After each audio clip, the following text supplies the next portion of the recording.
Muito boa noite a todos, sejam bem-vindos a mais uma troca de ideias sistêmicas. E hoje nós vamos continuar o nosso bate-papo sobre um tema super, mega, hiper importante que nós iniciamos inclusive ontem, que é o segredo da prosperidade judaica. Você não pode perder. Será informações incríveis que vai fazer muito sentido para a sua vida, muito sentido para a sua empresa, muito sentido para os seus negócios e, por que não dizer, muito sentido para você. Por quê? Porque a mentoria e a consultoria sistêmica ela tem a ver com 3 aspectos do indivíduo: espírito, alma e corpo. Sempre ressaltando que como a empresa ela saiu de dentro de você e ela tem uma nomenclatura, ela tem uma data de nascimento, uma data de aniversário, assim como você um dia ela nasceu, então ela tem uma vibração energética, uma frequência vibracional que entrará em ressonância com energias equivalentes. Então, o que nós vamos conversar hoje aqui, o que nós vamos falar, a nossa troca de ideias aqui vai muito mais além do que simplesmente uma informação. É algo muito mais profundo. E eu tenho certeza que vai fazer muito sentido para você tirar esses minutinhos aí para absorver todo esse know-how de conhecimento que para a sua empresa, para o seu negócio, para a sua vida pessoal, para a sua vida familiar, vai fazer todo sentido. Por quê? Porque o povo judeu é um dos povos mais prósperos do mundo. É um dos povos mais bem-sucedidos da humanidade. Então, e eles não são bem-sucedidos à toa, não é por acaso, né? Não existe um acaso, existe motivos. Então, eu quero trazer para você hoje aqui quais são esses segredos, que fazem esse povo que prosperar, né? Ter tanto sucesso em tudo que faz, em todos os seus negócios. E isso não significa, mas eles são o povo escolhido. Ok, que seja o povo escolhido, mas o princípio que eles utilizam para a prosperidade, ele é aplicável a qualquer empresa, a qualquer negócio e em qualquer pessoa. Então vai fazer muito sentido para você entender que no mundo, nós temos 0,02% de judeus. E o interessante é que é a população deles, né, de judeus. 11% dos bilionários do mundo são judeus. 20%, olha que 20% não é pouco, são os judeus que receberam o prêmio Nobel. Eu falei isso da última vez e estou reiterando para você. Nos Estados Unidos, 2% da população é composta por judeus, porém cerca de 50% dos bilionários dos Estados Unidos são judeus. Boa noite, sejam bem-vindos.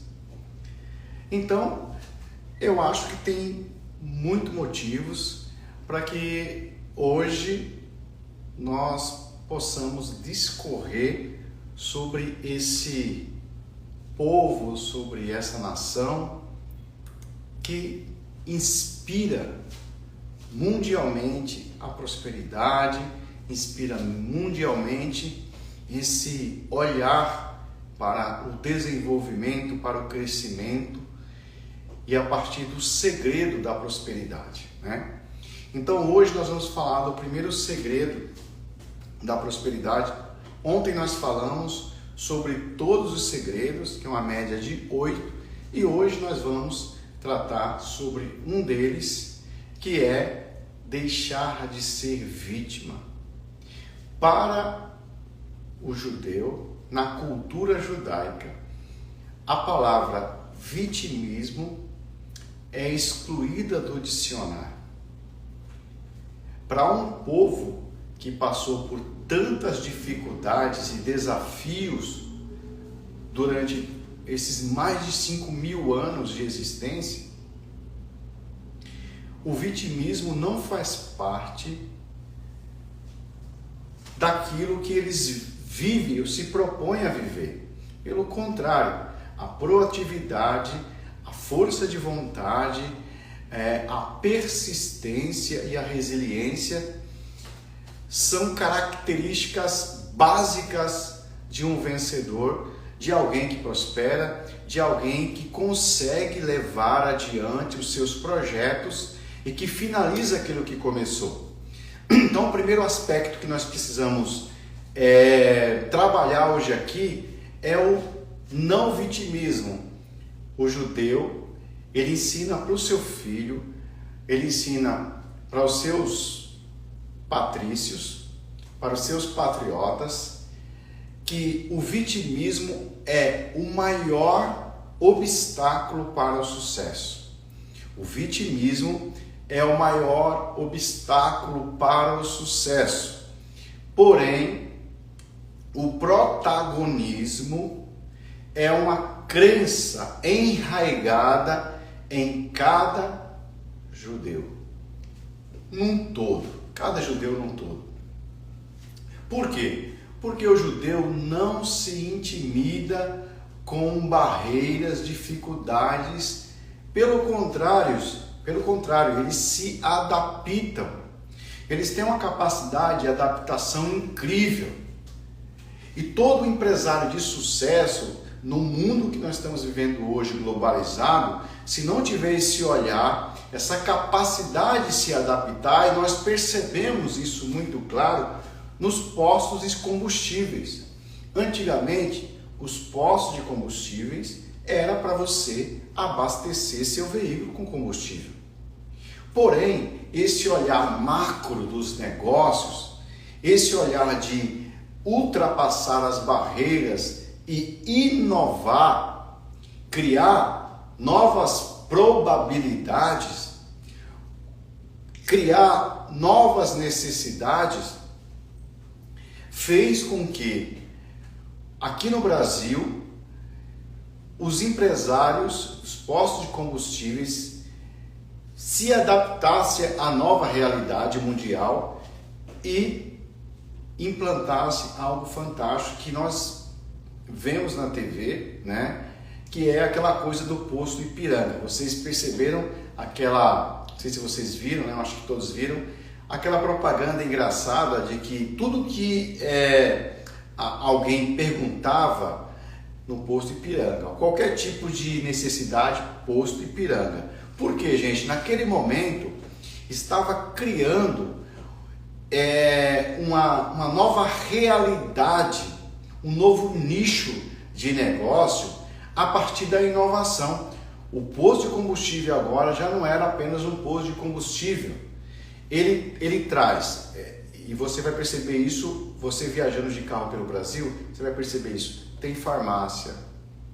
Você compra pãozinho hoje no posto de combustível. Tem lanchonete, tem pequenos mercados, tem franquias como cafés e lojas, enfim, uma multiplicidade de negócios, de necessidades supridas que você encontra em um posto de combustível. Hoje, se você para num posto de combustível, dependendo do local, você tem tudo o que você precisa nesse local, nesse posto. Lá para o lado do Mato Grosso do Sul, Londrina, você vai encontrar postos de combustíveis que tem até hotel, tem pousada, tem restaurantes de vários níveis, enfim. O que é isso? É essa capacidade de adaptação que vem do judeu. O judeu tem essa coisa de não ser vítima. Se o mercado está concorrido, eu preciso inovar para conseguir competir com o meu concorrente. Durante o processo de adaptação, eles buscam oportunidade. Aonde eles chegam, eles buscam oportunidade. Nós temos um exemplo aqui da origem da Casas Bahias. Eu não sei se você já leu a biografia do fundador das Casas Bahia, que é incrível. Eu esqueci o nome dele agora, mas vai vir aqui na minha mente. Esse cara era um judeu que veio aqui para o Brasil e ele vendia de porta em porta aqueles objetos que hoje você vê muitos cearenses vendendo, né? Espelho, balde, bacia, vassoura, enfim. O dono da Casas Bahia, ele começou vendendo de porta em porta. Então ele tinha aquele carnezinho, né, que você assinava e ele vinha cobrar você no final do mês. Daí surgiu a nomenclatura Casas Bahia. Por quê? Porque lá no ABC Paulista, né, Santo André, São Bernardo e São Caetano, estavam as maiores montadoras. E em São Caetano tem ainda hoje a GM, montadora de veículos. E naquela época, ali no início dos anos 80, o pessoal do Nordeste vinham para São Paulo para trabalhar. E muitos deles trabalhavam nessas montadoras. E naquela época em São Paulo, e até hoje, toda a galera que vem do Nordeste é chamado de baiano, baianinho, baiano. Então, na cabeça do paulista, se você mora no Ceará, você é baiano. Se você mora em Pernambuco, você é baiano. Se você mora em Alagoas, você é baiano. Se você mora no Piauí, você é baiano. Então, como ele vendia muito para essas pessoas que eram imigrantes, vamos dizer assim, né? Eles estavam ali se adaptando a uma nova realidade em outro estado. Ele vendia muito para esses caras. E como toda a galera lá do Nordeste era chamada de baiano, então surgiu o nome da empresa dele, Casas Bahia. E é incrível porque até um tempo atrás, na Bahia não tinha Casas Bahias, né? É um paradoxo, né? Por quê? Porque o nome Casas Bahias veio justamente por esse contexto, né, que eu estou falando para vocês. Agora veja que interessante, e aqui eu não quero, não tem nenhum demérito que eu vou falar aqui, tá? Mas vem uma galera do Nordeste, e eu sou de São Paulo, e eu vejo muito isso lá, eles vendem também no carrinho. Geralmente chega um caminhão, um ônibus, eles começam a distribuir em cada carrinho, ele sai de casa em casa fazendo aquelas anotações de carnê. Então, um balde que custa R$10, eles vendem por 100 em 10 vezes. Só que se você passa 10 anos, 20 anos, eles continuam fazendo a mesma coisa. É a mesma pessoa que está ali na rua vendendo. Agora, o interessante é que na cabeça do judeu, no processo de adaptação, ele busca oportunidade. É o Samuel Klein. O Samuel Klein é o nome do fundador da Casas Bahia. Então o Samuel Klein, ele entendeu o seguinte: eu não posso ficar o resto da vida vendendo aqui um carnezinho para os baianos. Então esse cara criou uma das maiores lojas que existe no Brasil, conhecida hoje devido à internet no mundo inteiro. E surgiu de um cara com um carrinho vendendo de porta em porta. Então esse é o diferencial, essa capacidade de perceber que existem oportunidades no meio do caos e que durante o processo de adaptação você precisa encontrar oportunidades para ampliar o seu negócio. E esse é um aspecto de não vitimismo. Então, nós sabemos que cerca de 6 milhões de judeus foram mortos pelo regime nazista, entre eles em torno de 1,5 milhão de crianças. Foi muita gente que morreu, muita gente. No entanto, ao longo do tempo, em vez de essa sujeição, em vez dessa dor, desse grande sentimento, dessas perdas que ocorreram no meio do povo judeu, levarem eles ao vitimismo, ocorreu justamente o contrário. Potencializou o desejo de vencer, o desejo de fazer diferente, o desejo de criar soluções no meio do caos. Então, ao longo do tempo, cristalizou-se na consciência judaica o instinto de lutar contra os desafios por conta da necessidade de sobreviver, já é um caso de necessidade, e por conseguinte de manter as tradições. Então, mesmo no caos, os judeus não abriam mão das tradições. E às vezes tem muitas pessoas que abrem mão dos seus princípios quando ocorre o caos.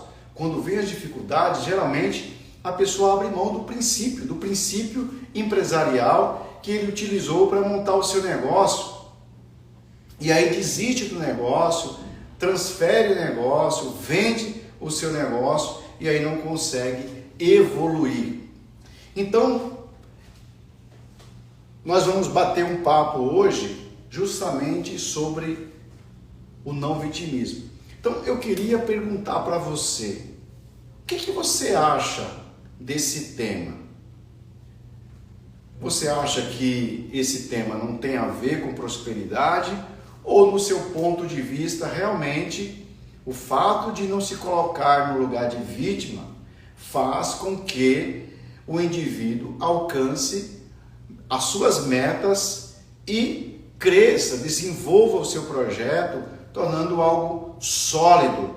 O que você acha? Eu queria que você comentasse, eu queria que você interagisse para que a gente conseguisse fazer fluir esse bate-papo aqui. Então, existe uma expressão judaica, do hebraico, que é hezek.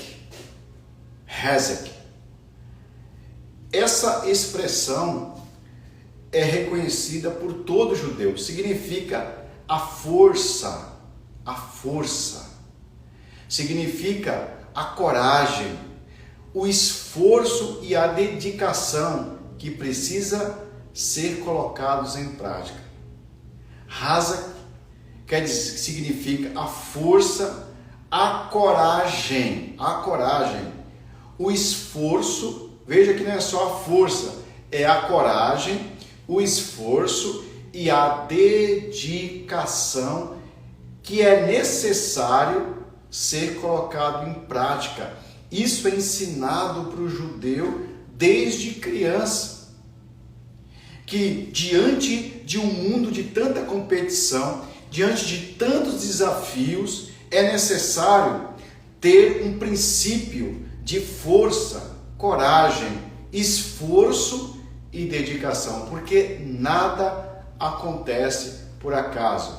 O sucesso não acontece por acaso. O sucesso não acontece por acaso. Então, essa expressão, ela está impregnada no interior do coração do judeu. Não como um peso, pelo contrário. Isso se materializa espontaneamente. E aí faz esse povo ter resultados incríveis, ter resultados extraordinários. costumo dizer que dificilmente você vai ver um judeu atendendo. Ele sempre vai estar no cargo de liderança ou ele vai ser o proprietário do negócio. Então, olhando com essa expressão do Hazak, olhando para os negócios, você vai perceber algo extraordinário, né? Que os conceitos judaicos, eles são empregados na religião, nos relacionamentos e nos negócios. E engraçado e interessante é que esses princípios, eles funcionam nesses três aspectos, tanto nos negócios como na família, como na sua vida pessoal, nos relacionamentos. Esses princípios, eles funcionam de forma extraordinária. Então, dentro desse processo do Hazak, olha que interessante. Traz o conceito de ser pioneiro na atividade. O judeu não tem medo de ser o primeiro. O judeu não tem medo de dar o primeiro passo. O judeu não está preocupado com o que vão falar para ele. Eles tendem a ser pioneiro, a iniciar o negócio, a colocar em prática aquilo que está na sua mente. Consolidar a empresa no mercado, esse é um outro objetivo. Buscar novas tecnologias, abrir o capital da empresa e etc. Tudo isso está dentro do Hazak. Quando nos colocamos como vítimas da situação, não nos permitimos assumir a responsabilidade pelos fracassos. E sem o aprendizado dos fracassos, não conseguimos obter o aprendizado necessário. Verdade, para o sucesso. Evidência e marketing. É justamente.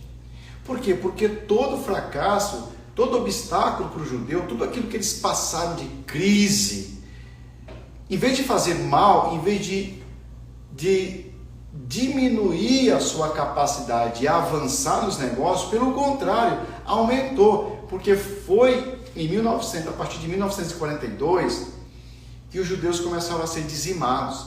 Mas em 1948 foi fundado o Estado judaico, ou seja, uma nação, um povo que estava sendo dizimado, que a intenção era excluir eles da terra. De repente eles estão com um Estado formado e hoje, por mais que seja jovem, Israel é a maior potência cultural, potência bélica e potência de tecnologia do mundo, é uma das maiores. Então, os obstáculos que vêm na vida de um judeu não faz ele se sentir vítima, não faz ele retroceder. Pelo contrário, as dificuldades que o judeu tem é motivo para que eles invistam, cresçam, aprendam com aquele processo. Para quê? Para que o sucesso, o crescimento, ele ocorra de uma forma exponencial. Então, o maior inimigo do sucesso é o vitimismo. Ai, coitado de mim. Ai, porque o governo não me dá subsídio. Ai, porque eu sou negro. Ai, porque eu sou gordinho. Ai, porque eu sou homossexual. Gente, sempre encontrando e se colocando no lugar de vítima, você nunca vai sair do ponto A para o ponto B. Você sempre vai patinar na vida. Então é importante isso ficar claro. Agora, todo o princípio judaico, tudo aquilo que o judeu acredita, está baseado em um princípio. Entenda isso. Por quê? Porque as grandes mudanças começam primeiro na cabeça, na mente, no mindset. Quando eu mudo o meu mindset, quando eu mudo o meu modelo mental, aí está iniciando o processo de transformação. Como é que ocorre o processo de transformação? É uma experiência que gera um pensamento. O pensamento gera uma crença, a crença gera um comportamento e o comportamento gera o resultado. Esse é o princípio da realização. Uma experiência gera um pensamento. Essa experiência, no caso do judeu, foi o extermínio na Segunda Guerra Mundial. Nem sempre a experiência é positiva. Quando a experiência é positiva, o pensamento é positivo, a crença é positiva, o comportamento é positivo e os resultados são positivos. Porém, no caso judeu e no caso de muitos de vocês, a experiência é negativa. Agora, depende da minha ressignificação. O que é ressignificação? É olhar para algo, olhar para uma crise, olhar para um obstáculo de uma forma macro, panoramicamente, e não olhar só para a parte negativa. Então, nesse caso, o pensamento dos judeus que estava ligado a essas crenças tornou-se uma crença que tornou-se o seu pensamento, que resultou no seu comportamento e nos seus resultados. Então, toda a crença judaica veio de uma experiência, veio de um pensamento, veio de uma crença. E essa crença produz o comportamento e produz os resultados. Então, essa crença de resistência que o judeu tem, essa crença que leva o judeu a ser resiliente diante dos obstáculos da vida, tem uma origem, tem uma etimologia. E eu quero falar aqui para vocês, sabe da onde vem a crença judaica do não vitimismo, da resiliência, da capacidade de se ressignificar? Veio de um homem chamado Yaakov, ou Jacó. Yaakov no hebraico, ou Jacó no português. Jacó era filho de Abraão, pai de Isaac. Daí, o fundamento do povo judaico, do povo hebreu, que era Abraão, Isaac e Jacó. Então vamos lá. O Abraão, que era pai de Isaac, Isaac, que era pai de Jacó. Então Abraão, Isaac e Jacó. Então Yaakov, ou Jacó, teve uma experiência sobrenatural que trouxe uma crença, trouxe um pensamento. Lembra?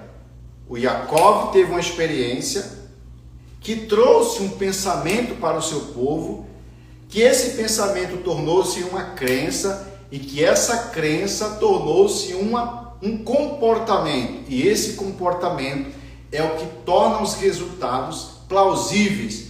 Então, Yaakov teve uma experiência. Ele sai da sua casa fugido, porque ele enganou o irmão dele e enganou o pai dele. Depois de 21 anos, ele volta. E ele volta muito rico, mas muito rico mesmo. Só que o Yaakov, ele estava com medo de ser morto pelo irmão dele, pela maldade que ele fez há 21 anos atrás. E ele recebeu a notícia que o Esaú, o seu irmão, estava indo de encontro a ele. E quando Jacó, ele percebeu, ele sentiu o risco de lutar tanto na vida e morrer. E aí o Jacó, ele chegou num local chamado Vale de Jabó. E nesse vale, ele teve uma visão, ele foi orar e ele teve uma visão. E nessa visão, ele lutava com um anjo. Ele lutava com Deus. E disse que ele ficou a madrugada inteira lutando com o anjo. E ele não desistia. E ele não abria mão. E ele era persistente a ponto de um anjo falar para ele: ei, chega, eu preciso ir. E o Jacó traz uma expressão que está na crença de cada judeu. O Jacó diz: eu não te deixarei enquanto não me abençoares. Eu não te deixarei ir se não me abençoares. Essa foi a resposta de Jacó, quando lutava com um anjo. E aí, em resposta, o anjo o abençoou, né? E deixou a marca, né? Cortou o nervo da perna dele, deixou uma marca, mas mesmo com a perna mancando, o Jacó, ele saiu com aquilo que ele foi buscar, né? O que o Jacó estava ensinando para o seu povo? Estava ensinando o segredo da identidade e da resistência judaica. Quando você quer alguma coisa, vá até o final. Era isso que ele estava ensinando para o seu povo. Então a crença de nunca desistir, porque imagine, Jacó estava lutando com um anjo, não tinha como dar conta do anjo, mas mesmo sabendo que era um anjo, ele não parou de insistir. Mesmo que o anjo cortou o nervo da perna dele, ele continuou insistindo. Então para o povo judaico, ainda que você esteja lutando com o anjo, ainda que tudo seja muito difícil, ainda que os obstáculos pareçam ser acima daquilo que você pode lidar ou suportar, não desista e continue lutando, ainda que cortem o nervo da sua perna, da sua coxa. Então, essa resistência judaica tem uma crença. Então, nós precisamos nos preocupar e ficar muito atento com o que entra na nossa mente. O que você ouve todos os dias? Quais são as notícias que você ouve? É a Globo que você ouve? Eu tenho dó de você. O que é que você, quando acorda, o que você ouve? Quais são as notícias? Qual é o jornal que você lê? Porque para você ter um povo submisso e você dominar um povo, você precisa colocar neles crenças de medo e crenças de escassez. Crença de medo e crença de culpa. Como é que você subjuga alguém? Isso acontece, pessoal, na manipulação e na relação abusiva, tá? O que é uma relação abusiva? É onde alguém usa o medo e usa a culpa para controlar o outro. Ah, se você não me amar, eu vou me matar. Aí a pessoa fala, nossa, se essa pessoa se matar, vai dizer que foi eu. E aí continua naquele relacionamento. Ou seja, isso é uma forma de manipulação. E a religião utilizou isso por muitos anos. E alguns governos totalitários utilizam a mesma ferramenta de colocar medo e de colocar culpa. Você viu isso muito claro na pandemia. Tem pessoas que eu conheço que morreram na pandemia de medo. Morreram de medo. Morreram de medo. Simples assim. Morreram de medo. Por quê? Porque para controlar, para submeter um povo, você precisa usar o medo e a culpa. Agora estão querendo que voltem a usar as máscaras, quando na verdade médicos, cientistas já falaram que a máscara não pode impedir o acesso do vírus. Pode ajudar em uma gripe, mas no caso do vírus foi provado que não consegue. Agora, alguns estados e na China está sendo proibido usar máscara. Agora, e por que lá no Catar ninguém está usando? Você consegue entender isso? Que é uma forma de manipulação, como a partir do medo e a partir da culpa, do medo e da culpa, do medo e da culpa, que é o que o judeu se blindou. Então, se você assiste, se você ouve algum meio de comunicação que a estratégia é levar o medo e a culpa, saia fora. Saia fora. Saia fora. Busque algo que te faz crescer, que te dá esperança. Tem uns salmos na Bíblia que diz: eu quero trazer à memória aquilo que me traz esperança. E os salmos, os judeus usam nas suas rezas diárias. E um dos salmos fala: eu quero trazer à memória aquilo que me traz esperança, e não ouvir e ser governado por ferramentas de manipulação, principalmente o medo e a culpa. Isso acontece muito na religião, tá? Para você não sair da igreja, as pessoas falam: olha, se você sair dessa igreja, o diabo vai te pegar, ou você vai ser amaldiçoado, ou você não vai prosperar, e coisas do tipo, né? Então, o primeiro segredo da prosperidade, o outro segredo da prosperidade judaica, então o primeiro segredo você já sabe, é o não vitimismo. Quando a gente se vitimiza, a gente cria uma forma de impedir a nossa prosperidade. Quando a gente se coloca como coitado, olha o que fizeram comigo. Se você lê a biografia do dono da Honda, ele perdeu a empresa dele, queimou 2 vezes.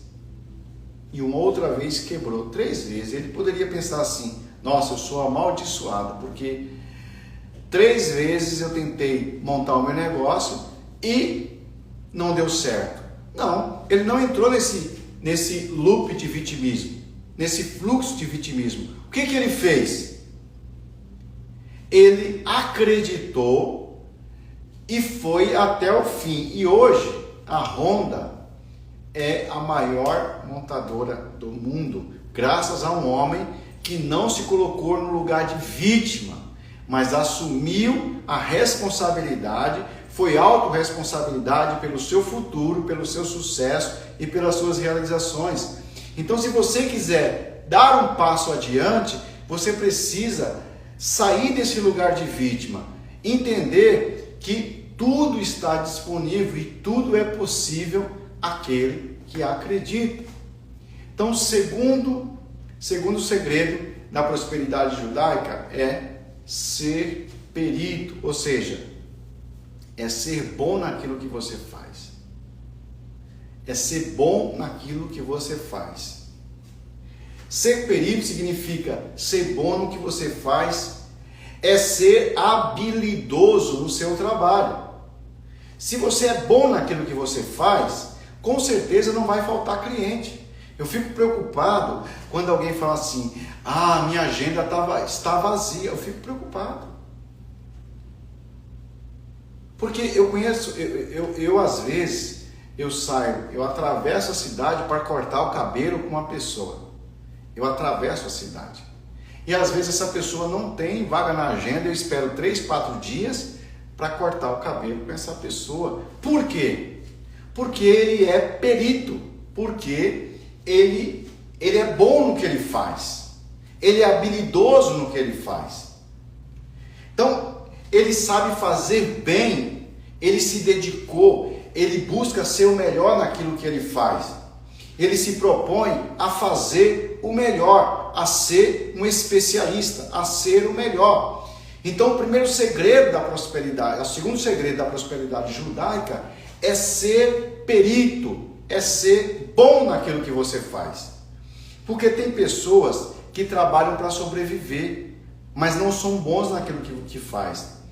Eu conheço médicos que só são médicos porque o pai tinha um sonho de ser médico e não conseguiu, e aí obrigou praticamente o filho a se formar em medicina, quando na verdade ele queria se formar em artes. Então você vai encontrar um péssimo profissional porque ele não faz aquilo que ele é bom, ele faz aquilo que dá dinheiro. E é interessante porque o dinheiro, ele segue a justiça, o dinheiro, ele segue a alegria. Você pode perceber, os lugares mais tristes do mundo são os lugares onde não tem dinheiro. Por exemplo, cemitério. O dinheiro não tem um fluxo de dinheiro ali. Não tem um fluxo de dinheiro. Né? Você vai numa periferia, tristeza, necessidade, choro, angústia, morte. Por quê? Porque o dinheiro não flui ali. Você vai numa penitenciária, morte, tristeza, pobreza, porque o dinheiro não está ali. Agora, vai em Nova York. Você olha as estátuas, você sabe que ali teve investimento de recursos de dinheiro. Você vai num cassino, são bilhões que foram investidos naquela estrutura. E daí você vai perceber que aonde tem alegria tem dinheiro. Por exemplo, uma festa de aniversário. Você sabe que a festa de aniversário tem um custo agregado. Então significa que se não tivesse dinheiro, não teria alegria, não tinha festa. E só teve a festa porque tinha dinheiro. Consegue entender? Então significa que aonde tem alegria, o dinheiro segue.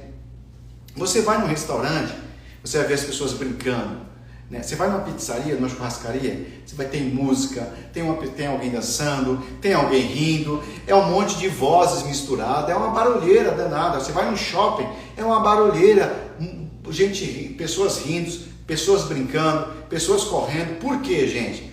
Porque o dinheiro tem um faro fino para a alegria.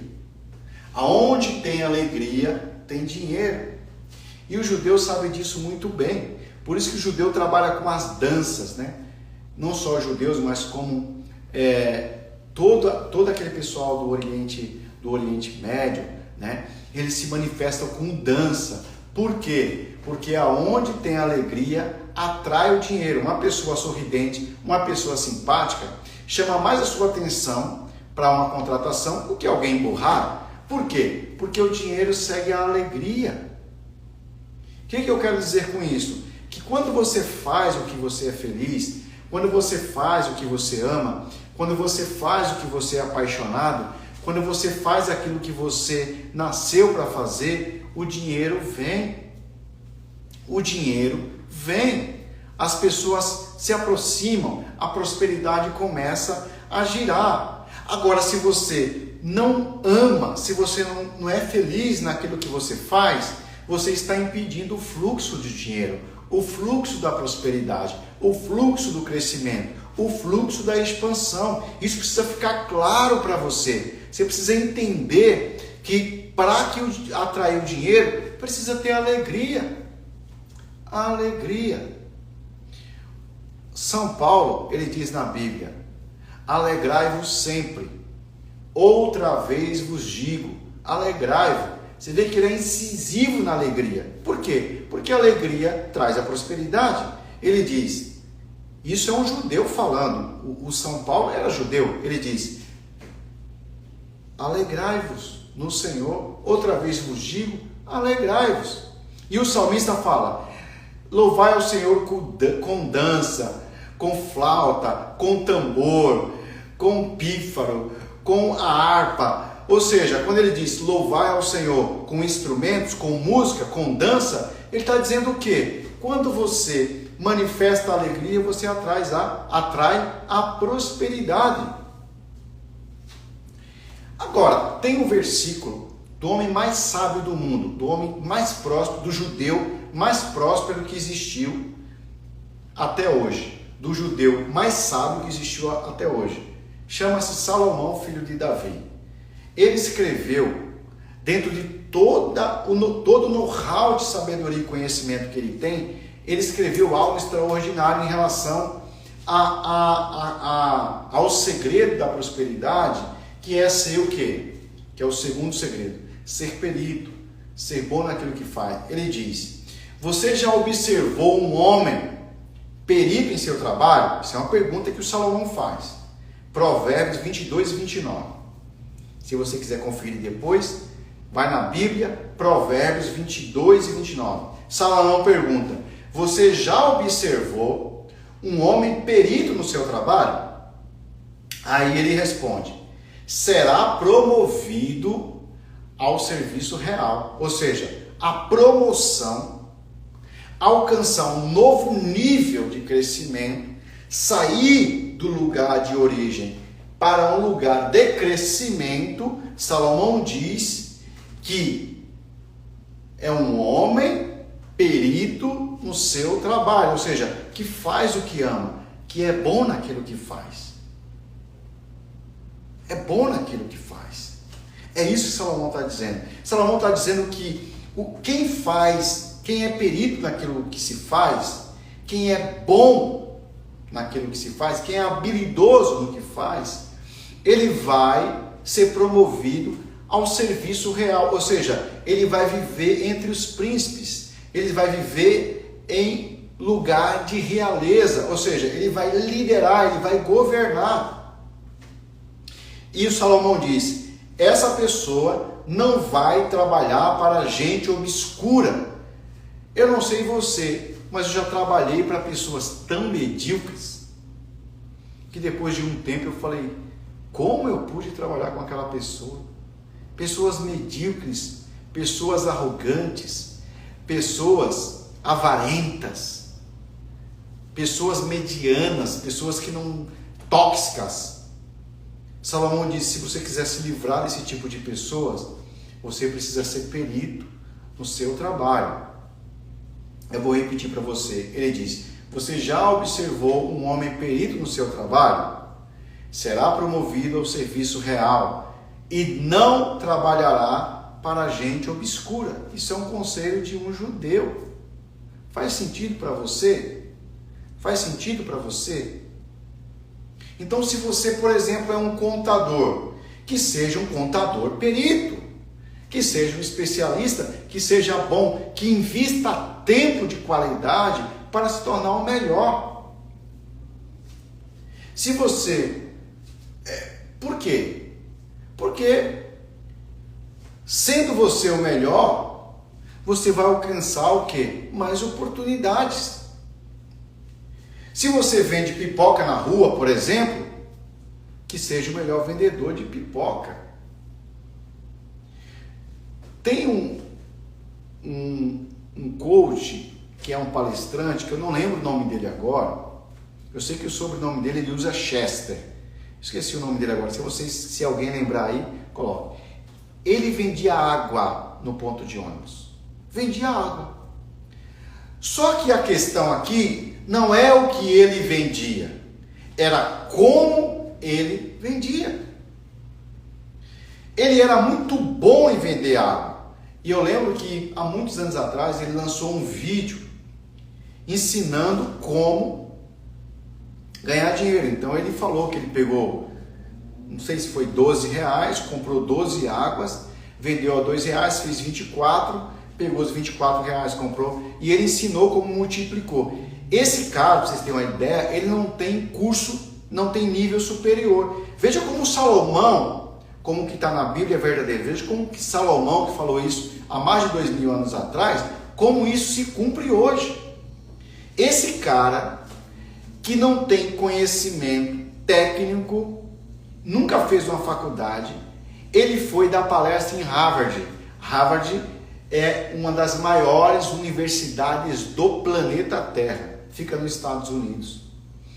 Um cara que vendia água, um cara que não tinha nenhum know-how para colocar os pés em Harvard, deu palestra e ainda dá palestra hoje para muitos empresários em muitas universidades, mesmo sem ter um curso de nível superior. Por quê? É o que Salomão diz: você já observou um homem perito em seu trabalho, bom naquilo que faz, será promovido a serviço real, ou seja, ele vai conviver com as maiores mentes do mundo, entre os reis, e não trabalhará para gente obscura.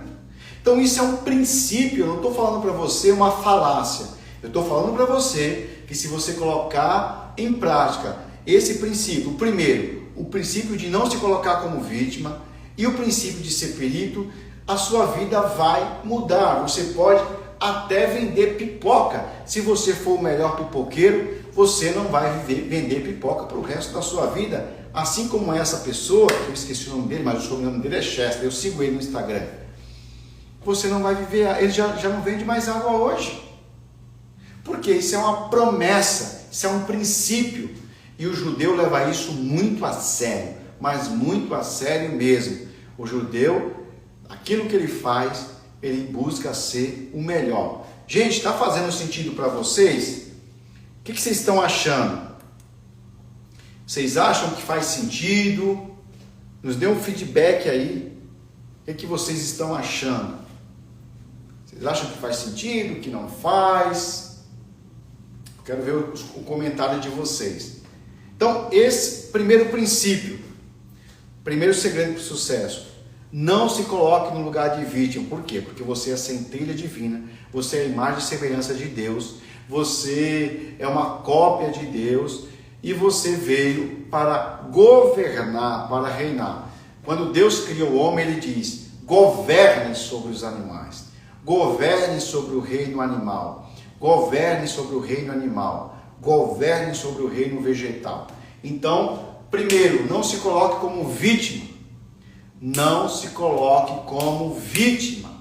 Primeiro, sucesso para a prosperidade. Segundo, seja perito naquilo que você faz. Seja o melhor naquilo que você faz. Se você não gosta do que você faz, você precisa criar um meio para fazer aquilo que você ama fazer. Porque o dinheiro, ele segue a alegria. Onde tem alegria, prazer, vontade de realizar, prazer de fazer algo, onde você é perito, o dinheiro vai seguir você. O dinheiro vai seguir você. Agora, se você é triste, desanimado, descontente com aquilo que você faz, você vai fazer parte do grupo do sextor. É aquele grupo de, ai, graças a Deus que chegou sexta-feira. Nossa, sexta-feira chegou, sextou. E aí você vai ser o ante-segundou, porque na segunda começa tudo de novo. Ai, segunda-feira. Tem gente que tem um complexo com a segunda-feira. Quem faz o que ama não tem sexta, não tem segunda, não tem domingo, porque eles já não trabalham. Quem faz o que ama não trabalha, cumpre um propósito. E aí os recursos vêm. Se precisar trabalhar até meia-noite, se precisar dormir 2 horas por dia, quem faz o que ama vai fazer com tranquilidade. E isso é um princípio judaico. Então, o terceiro princípio: ter uma cultura empreendedora, ou seja, ter uma mente de empreendedor. Gente, tem gente que aprendeu assim, ó. O papai falou: você vai estudar, vai fazer uma faculdade, vai arrumar um emprego com carteira assinada, vai se aposentar e depois você vai pescar. O judeu não acredita assim. Na verdade, o judeu, ele não consegue enxergar a aposentadoria. Não consegue. Porque Hashem, né, que é Deus, que é a linguagem que o judeu usa, ele é eterno. Ele é eterno. Hashem não se cansa. Jesus, ele fala a expressão: o judeu é fantástico, né, gente? Leiam a Bíblia, leiam a Bíblia. Se tiver dificuldade de ler o Antigo Testamento, leiam o Novo Testamento. Jesus, quando vem fazer uma missão aqui, ele vem com esse aspecto. Primeiro, Jesus não era vítima. Jesus falou assim, ó. A galera falou: ei, Jesus, você está crucificado aí. E aí? Você não era rei de judeu? Sai daí. Jesus falou assim: olha, ninguém toma a minha vida, eu que dou. Eu que dou. Você entendeu? Aí o Pedro queria salvar Jesus, cortou a orelha do soldado. Jesus pegou a orelha, colocou de volta, curou a orelha do soldado e disse: rapaz, se eu quisesse 12 legiões de anjos, o meu pai mandava. Aqui não tem vítima, eu sei o que eu estou fazendo. Então, primeiro, Jesus não era vítima, que é o primeiro princípio da prosperidade. Segundo, Jesus era bom naquilo que ele fazia. De madrugada ele ia para a oração, ele vivia, com 12 anos você vai encontrar Jesus estudando com os sábios na sinagoga. A mãe dele esqueceu inclusive ele lá em uma festa. Então Jesus era especialista naquilo que ele fazia. Terceiro, Jesus tinha a cultura de empreendedorismo. Olha a cultura de Jesus. Jesus escolheu 70 discípulos. Dos 70, ele fez um processo seletivo, ele escolheu 12. Dos 12, ele escolheu 3 para missões específicas, né? Para missões. Pedro, Tiago e João, para missão. E para a equipe de Jesus, teve um que foi demitido, né, irmão? Teve um que pediu as contas, né? Tomou justa causa, é o Judas, né? Acontece em todas nas grandes corporações. Mas olha que interessante, Jesus ele tinha uma visão empreendedora de longo alcance. E quando ele ressuscita, ele chega para os discípulos e ele diz assim, ó, ide a Jerusalém, ou seja, é um negócio regional, a Samaria, é uma ampliação do negócio, até os confins da terra. Veja que ele começa, ele diz, vocês vão implantar o propósito da organização, primeiro regionalmente e depois expandir para o mundo. Todo mundo precisa conhecer o nosso negócio, que era o Evangelho. Você consegue entender que é um princípio, Jesus era empreendedor, ele sabia o que ele queria e ele tinha o propósito de expandir o seu negócio além das fronteiras. Agora, como pode? Eu sou cristão. Você não é cristão. Porque o cristão, ele tem uma cultura de empreendedorismo, porque ele imita Cristo.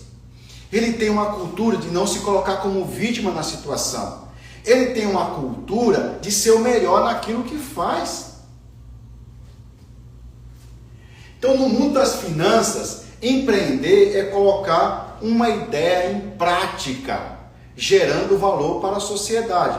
O que é o empreendedor? O empreendedor é alguém que contribui para a sociedade e a partir da sua contribuição ele recebe um bônus, um retorno por isso, ele recebe valores por isso. Mas a ideia do empreendedor não é ganhar dinheiro, é contribuir, gerar valor para a sociedade, gerar valor para os seus clientes. Se você olhar para o seu cliente só com o olhar do dinheiro que ele pode trazer para o seu negócio, sua agenda vai esvaziar. E os seus clientes vão embora, vão para o concorrente. Porque você está indo contra um princípio.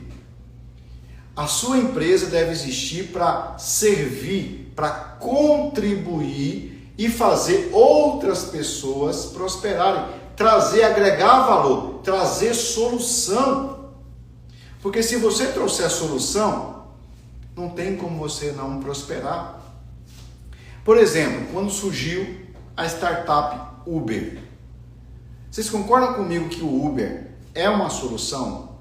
Porque antes o táxi era caríssimo, fora as maracutaias que tinha, né? O cara dava uma volta gigante, às vezes num destino que estava do lado. Quando vem o Uber, qualquer um pode acessar o Uber com um valor acessível. Você consegue entender? O que o criador da empresa Uber fez? Ele agregou valor, ele gerou valor para os seus clientes. Ele contribuiu para expandir a acessibilidade, que hoje um adolescente ele pega o Uber e vai para o seu destino com segurança, porque tem um aplicativo, todo aquele sistema eletrônico, digital, né, que traz uma certa segurança. A ideia desse cara se tornou um retorno financeiro gigante porque ela gerou valor. Se o seu negócio, se a sua empresa, se as suas habilidades gerar valor para as pessoas, não tem como não prosperar. Em muitas outras épocas, o povo judeu esteve morando em terras estrangeiras, em ambientes desafiadores diante de dificuldades diversas dificuldades, não eram poucas.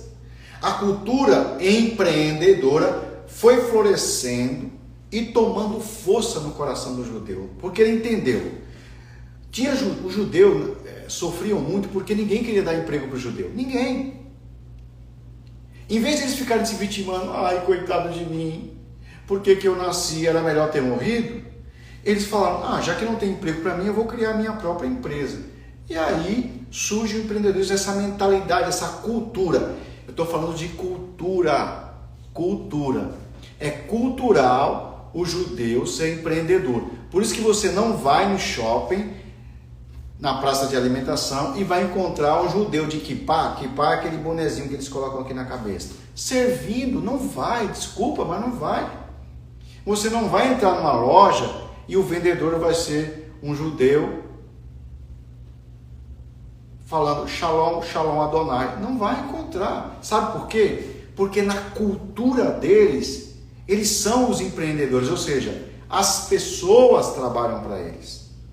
É errado trabalhar para alguém? Não. Desde que... Por quê? Porque você pode empreender, mas tem pessoas que não têm habilidade para empreender, mas podem fazer uma outra coisa, que também é o empreendedorismo, é o intraempreendedorismo. O que é o intraempreendedorismo? O intraempreendedorismo é você ser um empregado, mas com mentalidade de empreendedor. Quando você é um empregado com mentalidade de empreendedor, você não vai ser um simples empregado.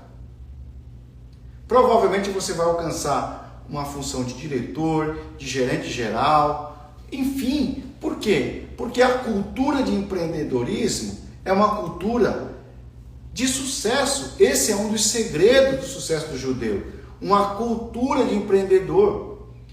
Então, o judeu na escola, ele já é treinado para empreender. Não é o que a gente aprendeu, você vai arrumar um emprego, um bom emprego, precisa ter um bom currículo, fazer uma boa faculdade para arrumar um emprego e se aposentar. E, se possível, fazer um concurso público para garantir a aposentadoria. Não, o judeu não tem essa mentalidade. A mentalidade do judeu é uma mentalidade de empreendedorismo. Quarto. Bom, o quarto segredo da prosperidade judaica vai ficar para amanhã, porque já deu o nosso horário. Então eu convido você, eu espero que eu tenha contribuído, que eu tenha gerado valor para a sua vida, que aqui, esse tempo que você passou aqui comigo, faça todo sentido para que você expanda a sua consciência, que você possa evoluir como pessoa e possa evoluir como uma mulher e um homem de negócio. Ok, pessoal? Amanhã, às 8 horas, eu vou falar sobre desenvolvimento pessoal. Aqui eu falo mais sobre desenvolvimento profissional. Mas amanhã, no Instagram do Doutor Sistêmico, que é a outra rede social, às 8 horas da manhã, eu vou estar trazendo alguns temas ligados a desenvolvimento humano. E se Deus quiser, amanhã às 20 horas, novamente, eu quero estar com você falando do quarto segredo da prosperidade judaica. Você não pode perder, porque será mais um encontro fantástico. Um abraço para todos vocês e foi uma alegria poder estar sendo contribuição para vocês. Tchau, tchau!